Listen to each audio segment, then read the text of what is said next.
En esta oportunidad vamos a hablar de la oxigenoterapia en atención prehospitalaria. Y sabemos que el oxígeno está en una concentración del 21% en el medio ambiente y ahí tenemos un 78% de nitrógeno y un 1% de otros gases. Cuando existe mayor concentración de otros gases, esto desplaza el oxígeno. Algo así como la intoxicación por monóxido de carbono, que también se puede dar en otros contextos de diferentes gases. El oxígeno es primordial para la vida, para el metabolismo celular. En ausencia de metabolismo celular se produce el fenómeno que conocemos como apoptosis o muerte celular programada. Cuando todo el ciclo funciona, entonces tomamos oxígeno de las vías aéreas pasando al torrente circulatorio y llegando a las células, que al ser unido con la glucosa forma 32 o 36 moléculas de ATP, y esto sería lo fisiológico. Pero en ausencia de nos vamos a dar cuenta que hay una disminución del oxígeno en sangre, y cuando hay una disminución del oxígeno en sangre aumenta el CO2 porque por gradientes de presión el oxígeno se difunde con el CO2 en la membrana alveolo-capilar, a lo cual le conocemos como hematosis. Entonces esto genera a su vez un efecto adverso, que es la acidosis, y la acidosis a su vez genera un efecto adverso, y es que se reduce la recaptación de oxígeno en los tejidos.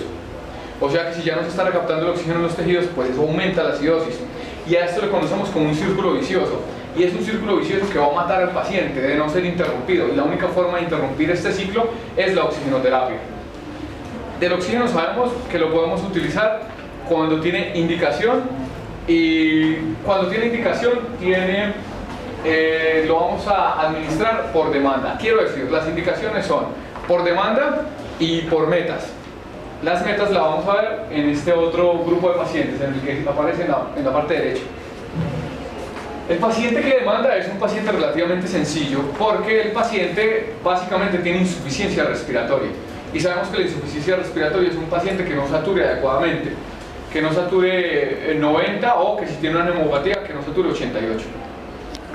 Entonces esos pacientes tienen una contraindicación que es relativa, y la contraindicación es la enfermedad pulmonar obstructiva crónica, que la hemos hablado acá en clase, y que hemos dicho que existe la contraindicación no absoluta sino relativa de no enviarle oxígeno en altas concentraciones, porque si el paciente ya tiene un deterioro en el estado de la conciencia, esto lo puede llevar a hacer apneas, y lo puede llevar a hacer apneas porque al ser acidótico de base, el paciente ya no sensa por O2, sino que sensa por CO2, y el oxígeno que le estamos administrando barre el CO2 y no le da el estímulo respiratorio.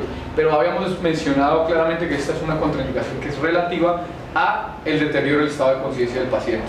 Eso no sucede con todos los pacientes. Y lo que tenemos en la mano izquierda es por metas, y las metas de tratamiento es llevar a un paciente a oxigenoterapia, que algunos libros la refieren a 94 y otros la refieren a 95 si tiene alguna de estas patologías, dentro de las cuales las menos conocidas sería la anemia grave, por ejemplo el bajo gasto. Y nosotros tenemos pacientes de bajo gasto, los pacientes con insuficiencia cardíaca, y el paciente insuficiente cardíaco pues tiene bajo gasto, y uno se pregunta, bueno, ¿por qué tiene oxígeno? Y la respuesta está ahí. Esto es tomado de la medicina interna de urgencias, de la última actualización de la medicina interna de urgencias. Cuando hablamos de insuficiencia respiratoria tenemos un problema, y el problema es que tenemos muchos diagnósticos, y cuando vamos a empezar a trabajar sobre nuestro paciente, esto podría hacer muchas cosas, pero todas esas cosas convergen en lo mismo, y es desaturación, o sea, es hipoxemia en el paciente, y esto ya nos da una forma más fácil de trabajo, porque vamos a trabajar con oxígeno para romper ese ciclo vicioso, que sabemos que va a conducir a la apoptosis, a la muerte celular programada. Y todas las enfermedades van a cursar con un espectro, y ese espectro de presentación clínica es un espectro que empezó en algo como una disnea o en algo muy suave, y que se va tornando rojo y oscuro hasta llegar a la muerte, y que es independiente en cada enfermedad.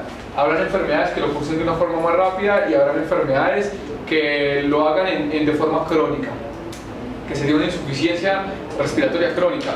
Pero generalmente nuestros pacientes consultan por insuficiencias respiratorias agudas, y los podríamos encontrar en un contexto en el que ya se encuentra oscuro. Y recuerden que lo que precede a este episodio siempre va a ser el shock. O sea que la insuficiencia respiratoria no favorece que se realicen los procesos metabólicos y las células fallan. Y una de esas células que consume bastante oxígeno son las células miocárdicas. Es por eso que la presentación clínica del paciente podría ser el shock. Ahora que si miramos esto de una forma más cerca, pues nos vamos a encontrar necesariamente con la curva de disociación de la hemoglobina, en donde habíamos hablado que esta tiene una meseta en donde no se puede saturar más del 100%. O sea, una hemoglobina que tiene 4 canales no puede llenarse con más de 4 canales. Y si un paciente tú le llevas a saturación de más de 100% de oxígeno, el oxígeno no viaja por la hemoglobina, sino que puede sí viajar por la sangre, pero como un radical libre. O sea, si yo ya tengo un paciente saturando al 100% y aún así le pongo más oxígeno y más concentración de oxígeno, sí puede atravesar la barrera alveolo-capilar. Pero cuando viaja puede realizar unos efectos adversos. Quiero decir, puede realizar procesos de oxidación, porque en esencia eso es lo que hace el oxígeno, oxidar. Entonces yo podría oxidar más a un paciente y eso le podría acelerar la apoptosis de las células que estén más cercanas a la muerte. Pero este efecto adverso realmente no es tan deleterio para los pacientes en un tiempo menor a 2 horas. Quiero decir, para que la hiperoxemia sea grave, tiene que tener más de 2 horas de instaurada. Pero también tenemos otros valores, y tenemos un valor que es 80, por donde sabemos que la curva desciende súbitamente. Queriendo decir con eso que cuando un paciente está en 80 o inclusive en 79 es un paciente que probablemente va a empezar a desaturarse. Y esto se justifica desde lo que veíamos al inicio, y es que la acidosis genera más acidosis, y también que es un gradiente de presión. Porque si ustedes alcanzan a ver las líneas, esta habla de la saturación y esta habla de la presión. Igual desciende, cuando desciende la presión de oxígeno, desciende la saturación. Y la única forma que yo tengo para subir la presión es enviarle mayor cantidad de oxígeno. A mayor cantidad de oxígeno, mayor presión y los gradientes de presión ayudan a que atraviese la barrera alveolo-capilar. Esto cuando el problema es respiratorio. Porque ahorita vamos a hablar del problema que ya es ventilatorio. Y recuerden que el otro valor que manejábamos era 60 en donde puede descender tan súbitamente como para que el paciente no sea recuperable. Y es algo que ya preocupa. Cuando ya vamos a los elementos o a los aditamentos con los cuales hacemos oxigenoterapia, nos vamos a encontrar con unos que les vamos a llamar de bajo flujo. Y los de bajo flujo son la cánula nasal y la máscara laringea. Bueno, la máscara normal o máscara simple y la máscara con reservorio sí se le conocen como de alto flujo. Pero démonos cuenta que autores como Medicina Interna Urgencias hablan de que la cánula se podría usar hasta 5 litros. Y ojo, porque después de 3 litros que no humidifiquemos la cánula nasal puede producir un efecto que es la erosión de la mucosa gástrica. Y la erosión de la mucosa gástrica puede llevar a sangrados, a epistaxis y podría llevar a problemas crónicos que no queremos. Entonces nunca lo utilicen si no va a ser con un humidificador. Y eviten utilizarla más de 3 litros. Quiero decir, cuando la van a utilizar 4 y 5 litros, sí la podrían utilizar si es un periodo corto de tiempo. Un periodo corto de tiempo como el paciente que encontramos en malas condiciones, pero que yo sé que probablemente con la cánula ya suba a la curva, subiendo la curva de disociación, ya se conserve en una fase que ya es más recuperable. Y el paciente con la misma cánula, descendiéndola, vuelve y recupera y queda en un punto en el que sí requiere el oxígeno, pero no requiere otro aditamento. Y si observamos, nos damos cuenta que hasta con 5 litros puede llegar a una concentración de 40% de FiO2. Y eso es realmente favorable para el paciente.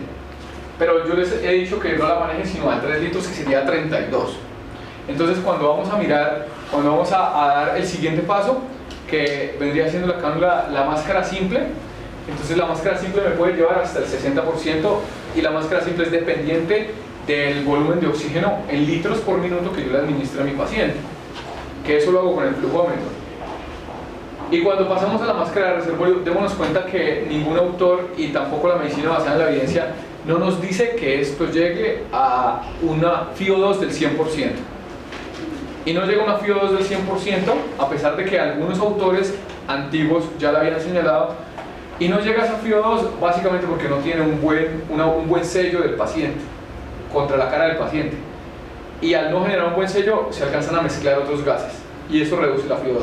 O sea que el máximo que podría llegar sería hasta el 90%, y todavía nos queda un 10%. Aquí tenemos los aditamentos, la cánula de la cual ya hablamos, este es la máscara simple, que también la van a encontrar en ambulancias básicas y medicalizadas porque es un requisito de legislación. Y aquí tenemos otro gran amigo que es el kit Venturi. Y el kit Venturi sabemos que tiene Venturis del 22, del 30, del 35, del 40 y del 50%. Que ven, 28, 32, 40 y 50. Entonces, el tip que les doy es que cuando vayan a pasar de una cánula de oxígeno y vayan a pasar a un kit Venturi, empiecen por el Venturi al 40 y al 50, porque con lo otro ya lo podemos suplir con una cánula. ¿Ok? Y las máscaras simples de oxígeno no las utilizamos tan frecuente porque en las ambulancias actualmente no es tan fácil de que le devuelvan a uno ese insumo. Entonces es como, no es como tan utilizada. Y la máscara con reservorio, el tip es que recuerden que no es la saturación al 100% como se nos ha enseñado por algunos años.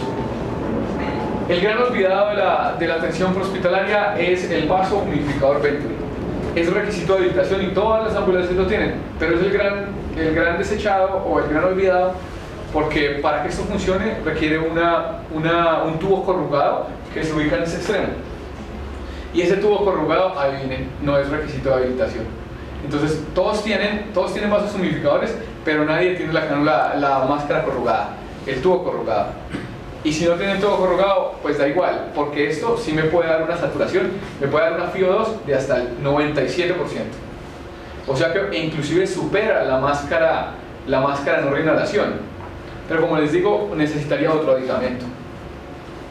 Cuando nosotros ya le hemos administrado toda la oxigenoterapia a nuestro paciente, es para corregir problemas de tipo respiratorio. Pero el problema que es respiratorio, o sea, que es de la membrana alveolocapilar, puede llevar a problemas ventilatorios. Porque cuando ha requerido esfuerzo, pues ha requerido mayor consumo metabólico. Y el consumo metabólico se ha desequilibrado porque está consumiendo más, pero el oxígeno no es suficiente para suplir esa necesidad. Y como las células fallan, también fallan los tejidos y también fallan los órganos. Y el órgano ventilatorio son los músculos. Y los músculos fallan, los músculos se cansan, los músculos se fatigan.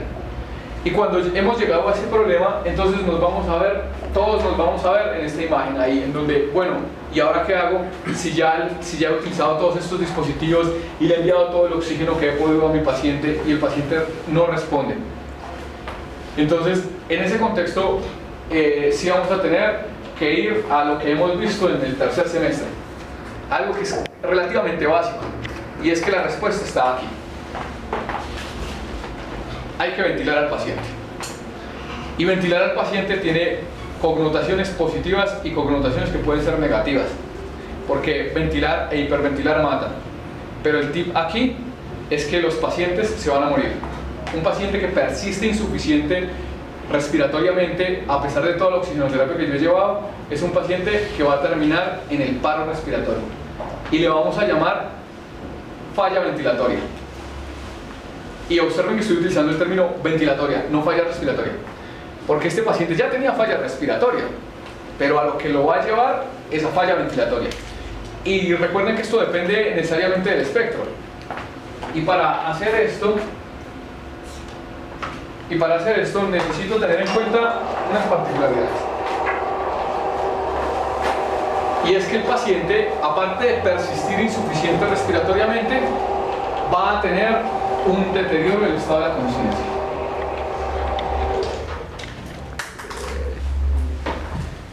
Y la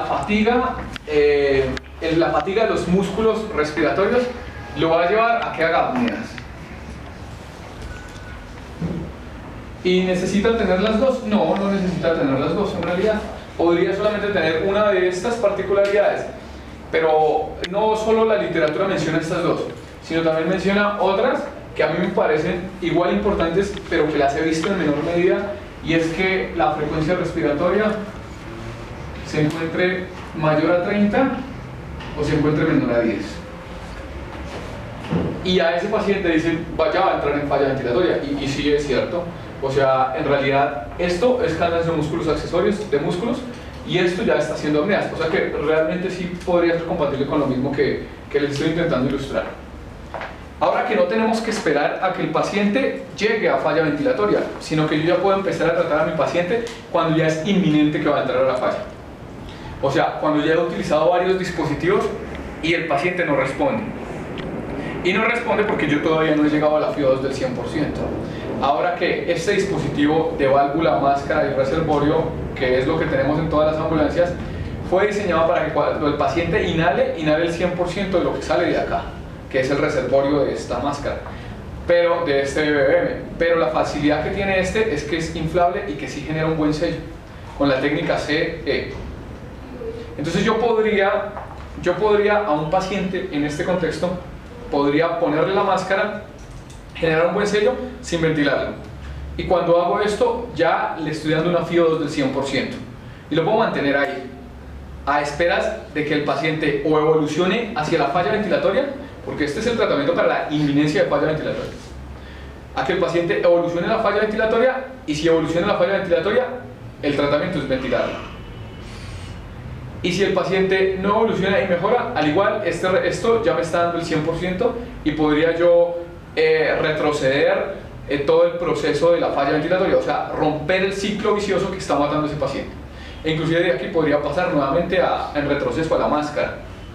Eso generalmente no pasa. Generalmente lo que pasa es que los pacientes evolucionan hacia la falla ventilatoria, porque para que uno llegue a ese estado es porque ha mediado una enfermedad lo suficientemente grave para llevarlo al shock, y el shock cercano a la muerte. Entonces, vamos a ventilar a los pacientes y vamos a iniciarlo de forma asistida. Quiero decir, si el paciente todavía está respirando en 30 o en 10, yo lo asisto. Y asistirlo significa que cada vez que el paciente haga un esfuerzo inspiratorio y abra mi válvula, yo lo complemento. Y eso lo vamos a hacer. Y lo vamos a hacer porque esto realmente no favorece, es más favorable para el paciente. De hecho, algunos autores a esto le llaman ventilación mecánica no invasiva, cuando se utiliza a través de una máquina, que bien puede ser un CPAP o un ventilador. Entonces, lo vamos a utilizar como de forma inicial, y porque ha funcionado, no reduce la precarga del paciente, porque también habíamos hablado que cuando el paciente hace presión negativa para respirar, eso le ayuda a generar precarga. Esa presión negativa le ayuda a llenar la aurícula derecha.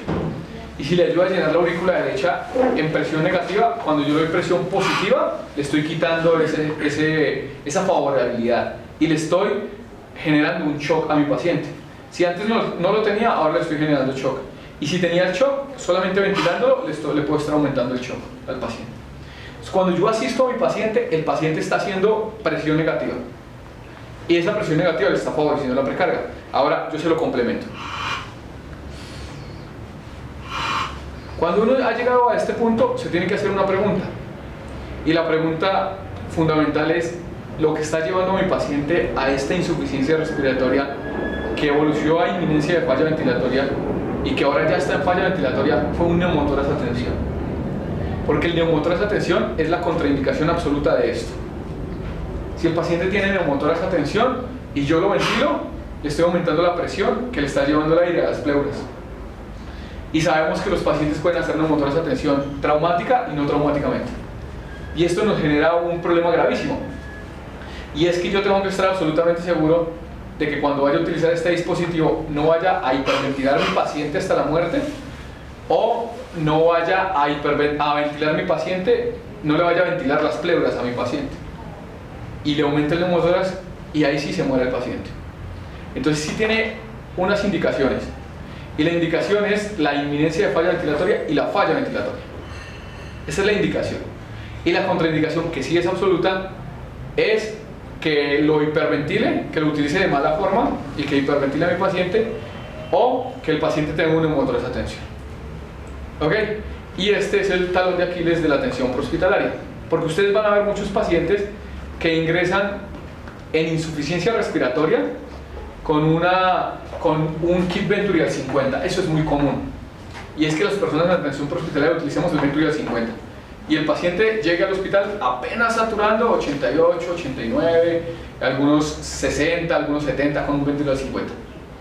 Y eso no debería ser así, porque la terapéutica de lo que estamos viendo de la oxigenoterapia debería ser suficiente para que el paciente sature lo eficiente, que sería 90. Hacia allá es la indicación de la oxigenoterapia. Para eso utilizamos el oxígeno.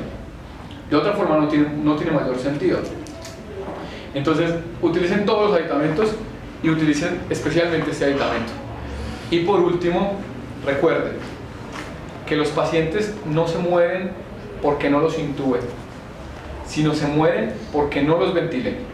Y si lo puedes ventilar solo con esto, y si el deterioro del estado de la conciencia da para que el paciente ya no defienda la vía aérea, podríamos utilizar dispositivos para permeabilizar la vía aérea.